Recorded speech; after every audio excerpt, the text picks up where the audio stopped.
പത്തരമാറ്റിലാണെങ്കിൽ അവന്തികയിൽ നിന്നും അനിയെ തിരികെ നേടി നന്ദു.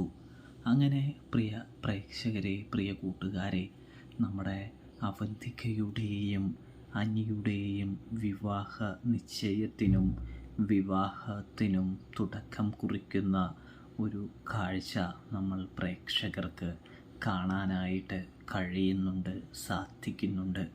നമ്മുടെ നന്ദുവിനെ അത് വല്ലാതെ തളർത്തുന്നുണ്ട്, സങ്കടപ്പെടുത്തുന്നുണ്ട് എന്ന് കാണാനായിട്ട് സാധിക്കും.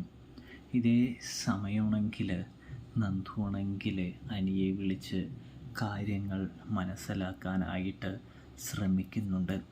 അപ്പോഴാണെങ്കിൽ അനി പറയുന്നുണ്ട്, എനിക്ക് ഒന്നും ചെയ്യാനായിട്ട് നിവൃത്തിയില്ല. ആദർശേട്ടൻ്റെ കാലി പിടിച്ചു, കൂടാതെ വല്യമ്മയുടെ കാലി പിടിച്ചു, ഒന്നും നടക്കുന്നില്ല എന്ന് പറയുന്നു. അവർക്കാർക്കും മുത്തശ്ശനെ വേദനിപ്പിക്കാനായിട്ട് താല്പര്യമില്ല. അതുകൊണ്ട് അവരാരും തൻ്റെ കൂടെ നിൽക്കുന്നില്ല നന്ദു എന്ന് പറഞ്ഞ് നന്ദുവിന് മുൻപിൽ പൊട്ടിക്കരയുന്നു അനി. എനിക്ക് നിന്നെ മാത്രമേ വിവാഹം കഴിക്കാനായിട്ട് സാധിക്കുകയുള്ളൂ. അങ്ങനെ സംഭവിച്ചില്ലെങ്കിൽ തീർച്ചയായിട്ടും ഞാനിനി ഈ ഭൂമിയിൽ ഉണ്ടാകില്ല എന്ന് നമ്മുടെ അനി പറയുന്നൊരു കാഴ്ച കാണാനായിട്ട് കഴിയും. ഇതേ സമയം നന്ദു പറയുന്നുണ്ട്, എടാ അനി, ആവശ്യമില്ലാത്ത തീരുമാനങ്ങളൊന്നും എടുക്കല്ലേ, നമുക്ക് എന്തെങ്കിലും വഴി കണ്ടെത്താം ഈ വിവാഹ നിശ്ചയം മുടക്കാനായിട്ട്. ഈ വിവാഹ നിശ്ചയം തീർച്ചയായിട്ടും മുടങ്ങിയിരിക്കും. എങ്ങനെയെങ്കിലും നമ്മൾ ഒന്നിക്കേണ്ടവരാണെങ്കിൽ ദൈവം തന്നെ, ഭഗവാൻ തന്നെ നമുക്കൊരു വഴി കാണിച്ചു തരും. നീ ധൈര്യമായിട്ടിരിക്കുക എന്ന് പറയുന്നു. അങ്ങനെ നന്ദുവിൻ്റെ വാക്കിൽ കുറച്ച് ധൈര്യം കണ്ടെത്തുന്നുണ്ട് നമ്മുടെ അനി എന്ന് കാണാനായിട്ട് സാധിക്കും. അനിയാണെങ്കിൽ തൻ്റെ ധൈര്യമെല്ലാം സംഭരിച്ച് പോരാടാനായിട്ട് ഇറങ്ങുന്നൊരു കാഴ്ചയാണ് കാണാനായിട്ട് സാധിക്കുക. അനിയാണെങ്കിൽ വളരെയധികം കോൺഫിഡൻ്റായി മാറുന്നുണ്ട് നന്ദുവിൻ്റെ വാക്ക് കേട്ട്. നന്ദു എന്തെങ്കിലും ചെയ്യുമെന്ന് അനി വിചാരിക്കുന്നുണ്ട് എന്ന് സാരം. ഇതേ സമയമാണെങ്കിൽ നമ്മുടെ നവ്യയ്ക്കാണെങ്കിൽ അവന്തികയെ കണ്ണെടുത്താൽ കണ്ടുകൂടാ എന്ന് കാണാം. ആദ്യമൊക്കെ അവൾ വിചാരിച്ചത് അവന്തിക നല്ലൊരു കുട്ടിയാണ്, നല്ലൊരു വ്യക്തിയാണ് എന്നാണ്. പക്ഷേ അപ്പിയുടെ പോലെ തന്നെയാണ് എന്ന് തിരിച്ചറിയുമ്പോൾ തീർച്ചയായിട്ടും അവളെ തകർക്കണമെന്ന് നമ്മുടെ നവ്യയ്ക്ക് തോന്നുന്നത് കാണാൻ സാധിക്കും. അതിനുവേണ്ടി നവ്യയാണെങ്കിൽ എന്ത് ചെയ്യുന്നുണ്ട്, ഒരുപാട് തെളിവുകൾ സംഘടിപ്പിക്കാനായിട്ട് തുടങ്ങുന്നുണ്ട് എന്ന് കാണാനായിട്ട് കഴിയും. അങ്ങനെ ഇരിക്കുമ്പോഴാണ് നമ്മുടെ വേണുവിൻ്റെയും നമ്മുടെ അനാമികയുടെയും കാര്യം നവ്യയ്ക്ക് ഓർമ്മ വരുന്നത്. അവരെ വെച്ച് ഒരു നീക്കം നടത്തിയാലോ എന്ന് നവ്യ ചിന്തിക്കുന്നുണ്ട്. ഇതിനിടയിൽ പലതവണ ഹാപ്പി വന്ന് നവ്യയോട് ചോദിക്കുന്നുണ്ട്, നവ്യെ, പ്രശ്നങ്ങളൊന്നും ഉണ്ടാകില്ലല്ലോ, വിവാഹ നിശ്ചയം സുഖമായിട്ട് നടക്കില്ലേ എന്ന് ചോദിക്കുമ്പോൾ, ഒരു പ്രശ്നവും ഉണ്ടാവില്ലടാ, നീയൊന്നുകൊണ്ടും പേടിക്കണ്ട, ഞാനും എല്ലാവരും നിൻ്റെ കൂടെയുണ്ടല്ലോ, ഏതറ്റം വരെ പോകാനും ഞങ്ങൾ തയ്യാറാണ് എന്ന് പറഞ്ഞുകൊണ്ട് തന്നെ നമ്മുടെ ഹാപ്പിയുടെ വിശ്വാസം നേടിയെടുക്കുന്ന നവ്യയെ കാണാനായിട്ട് കഴിയുന്നുണ്ട്. അവന്തിക സ്വപ്നം കണ്ട പോലെ നടക്കാൻ പോവുകയാണെന്ന് വിചാരിച്ചു കൊണ്ട് തന്നെ അനിയനെ വിടാതെ മുറുകെ പിടിച്ചിരിക്കുകയാണ് എന്ന് കാണാനായിട്ട് കഴിയുന്നുണ്ട്. ഇതേ സമയം മുത്തശ്ശൻ്റെ അടുത്ത് ഒന്നുകൂടി സംസാരിച്ച് കാര്യങ്ങളൊക്കെ വ്യക്തമാക്കി തന്നെ ഇതിൽ നിന്നും ഒഴിവാക്കാനായിട്ട് അനി പറയാനായിട്ട് പോകുന്നുണ്ട്. അപ്പോഴും മുത്തശ്ശൻ പറയുന്നത് താൻ കൊടുത്ത വാക്ക് ഒരിക്കലും ലംഘിക്കാൻ തയ്യാറല്ല.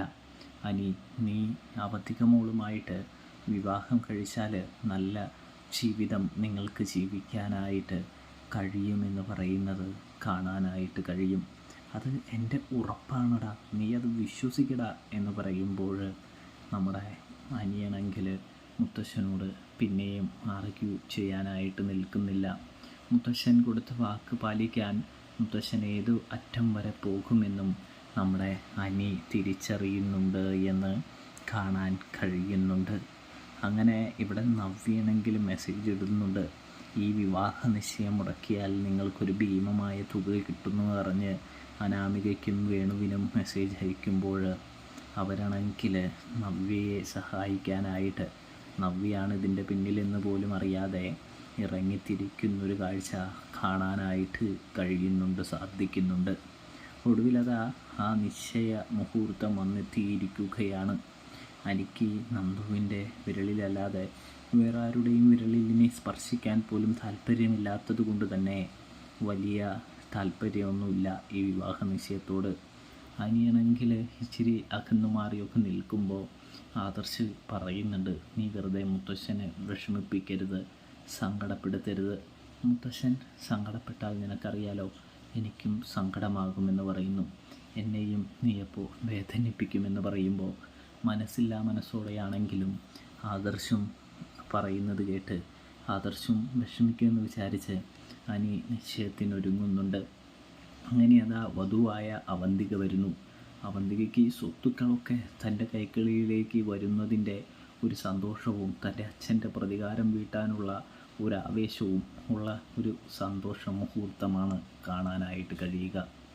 ഇതേ സമയം തന്നെയാണ് അവിടേക്ക് നമ്മുടെ അവന്തികയുടെ പ്രതീക്ഷകളെല്ലാം തല്ലിക്കെടുത്തിക്കൊണ്ട് അനാമികയും വേണുവും വന്നെത്തുന്നത് എന്ന് കാണാനായിട്ട് കഴിയും. അവർ വന്നെത്തുമ്പോൾ തന്നെ നിർത്ത് എന്ന് പറഞ്ഞുകൊണ്ടാണ് വരുന്നത്. നിങ്ങളെന്ത് തോന്നിവാസമാണ് മൂർത്തി സാർ ഈ കാണിക്കുന്നത്? നിങ്ങൾ എന്തിനാണ് ഇങ്ങനെ ചെയ്യുന്നത് എന്ന് ചോദിക്കുന്നു. എൻ്റെ മകളെ ഭാര്യയാക്കി വെച്ച് വേറൊരു പെൺകുട്ടിയുടെ കയ്യിൽ മോതിരമണിയിക്കാൻ ഈ വൃത്തികെട്ടവൻ എങ്ങനെ സാധിക്കുന്നു എന്ന് ചോദിക്കുന്നു. എന്താടാ നീ എൻ്റെ കൊച്ചുമോനെ പറഞ്ഞത് എന്ന് ചോദിച്ചുകൊണ്ട് വേണുവിനെ തല്ലാനൊരുങ്ങുന്ന മുത്തശ്ശൻ. അങ്ങനെ വേണു, അനാമിക, രേവതി ഒരു സൈഡിലും അവിടെ അനന്തപുരിയിലെ എല്ലാവരും മറു സൈഡിലും യുദ്ധം തുടങ്ങുകയാണ്. ആ യുദ്ധത്തിന് അന്തിമഘട്ടത്തിലേക്ക് ആ യുദ്ധം അവസാനിപ്പിക്കാനായിട്ട് നമ്മുടെ നന്ദു കടന്നു വരുന്ന കാഴ്ചയാണ് പ്രേക്ഷകരെ, കൂട്ടുകാരെ കാണാനായിട്ട് സാധിക്കുക. നന്ദു വന്നിട്ട് പറയുന്നുണ്ട് തനിക്ക് ഒരു പരാതി കിട്ടിയിട്ടുണ്ട്. ആ പരാതിയുടെ പേരിൽ അനിയെ അറസ്റ്റ് ചെയ്യാനായിട്ടാണ് വന്നതെന്ന് നന്ദു പറയുന്നത് കാണാനായിട്ട് കഴിയുന്നുണ്ട്. ഇതേ സമയമാണെങ്കിൽ നമ്മുടെ അനിയെ അറസ്റ്റ് ചെയ്യുന്നുണ്ട് നമ്മുടെ നന്ദു. എനിക്ക് അനിയെ അറസ്റ്റ് ചെയ്യാതെ വേറെ വഴിയില്ല, നിങ്ങൾ കാര്യങ്ങളൊക്കെ ഒന്ന് മനസ്സിലാക്കണം, അതുകൊണ്ടാണെന്ന് പറഞ്ഞ് അവന്തികയുടെ പിടിയിൽ നിന്നും തൻ്റെ കാമുകനായ അനിയെ രക്ഷിച്ചു കൊണ്ടുപോകുന്ന നന്ദുവിനെ നമുക്ക് കാണാൻ സാധിക്കും. അപ്പോൾ റിവ്യൂ ഇഷ്ടപ്പെട്ട സബ്സ്ക്രൈബ് ചെയ്യാൻ മറക്കല്ലേ പ്രേക്ഷകരെ, പ്രിയ കൂട്ടുകാരെ. വീഡിയോ ഫുള്ളായിട്ട് കാണാനും എല്ലാവരും ശ്രദ്ധിക്കണേ.